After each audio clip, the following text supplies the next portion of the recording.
entrepreneurship. Talk to your customers. Mm-hmm. No, I totally agree. Your time and your mind are the only two things you truly have, and that's it. You waste them and that's gone. So for those of you who are watching Silicon Valley on Friday or Saturday, There's an argument to be made that shows you what not to do. There are some things in that. It's scary how accurate it is. I mean, it's about 84% accurate right now. They came to my poker game. I've talked to some of the people who write on it. Okay. They're like, hey, tell us the craziest things that have ever happened. I'm like, absolutely not, because I've seen some crazy stuff. Like, no, thank you. But no, thank you. yeah, they've gotten a couple digs at me on the show. I understand. I'm just too unaware of them, but. Okay. You remember the guy who runs the incubator? What's his name? He's no longer on the show now. Ehrlich. You remember Ehrlich did the Hawaiian party and he was saying mahalo over and over? I don't watch TV. Everybody remember that? Well, I had a startup, Mahalo, which is now Inside. Supposedly that was a dig to me. It was like, let's make his startup a Hawaiian themed party, and he keeps saying mahalo over and over again to kind of stick it to Jason's biggest failure in life. Well played. What was it? Well played. What is your biggest failure in life? My biggest failure? Well, there's so many. Where to begin? 9 out of 10 of the startups I invest in either return 0 or 1x their money. Mm-hmm.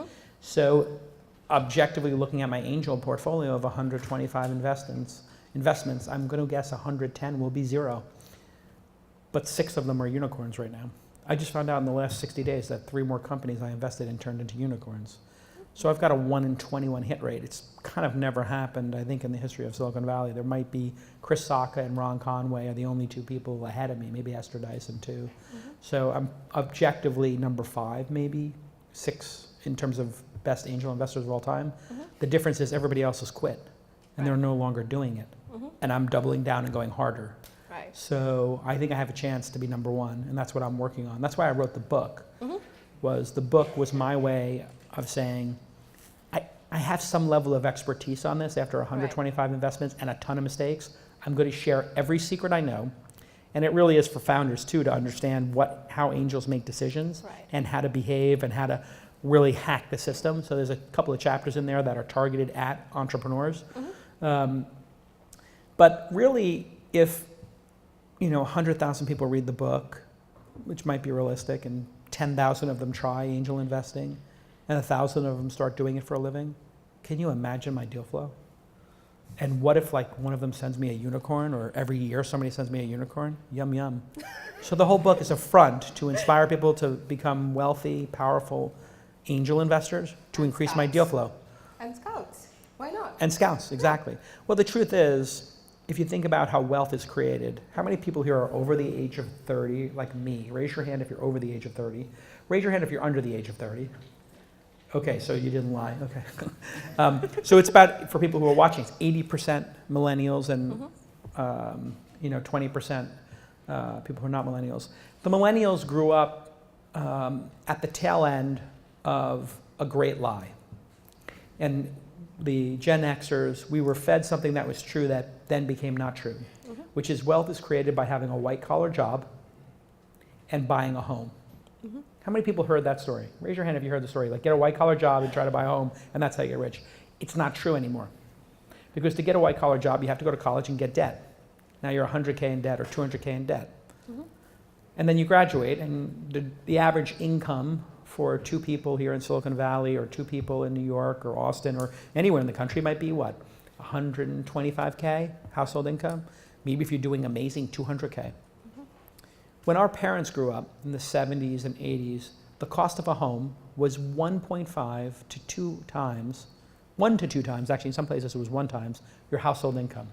In other words, in today's world, if you had 125 to 150K in household income, a house would cost 125 to 250K. Anybody see a $150,000 house in Silicon Valley?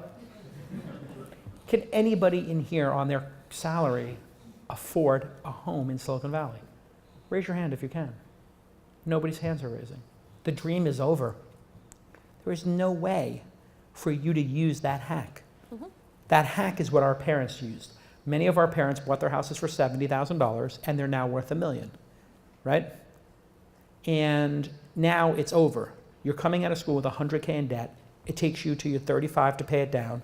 And your income is 1/10 of what it costs to buy a home. That is no longer available to anybody, or almost anybody. Right.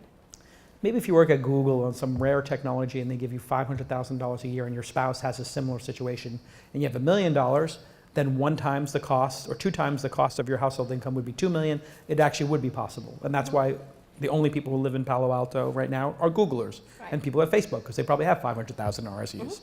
And they probably think, well, I mean, it sucks to buy a $3 million house or $4 million house, but we can swing it. Right. It's just, the American dream's over.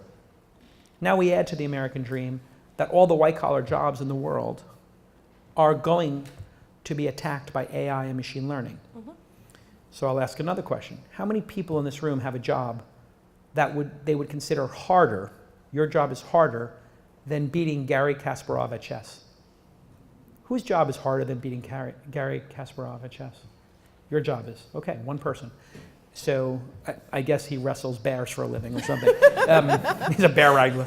But the truth is, only 1 person. Now, is your job harder than beating the 5 best Go players in the world in a game of Go? Top 5 Go players. So he says no. Okay, so somewhere between Kasparov and 5 Go players, we'll find out your job afterwards. I really want to know.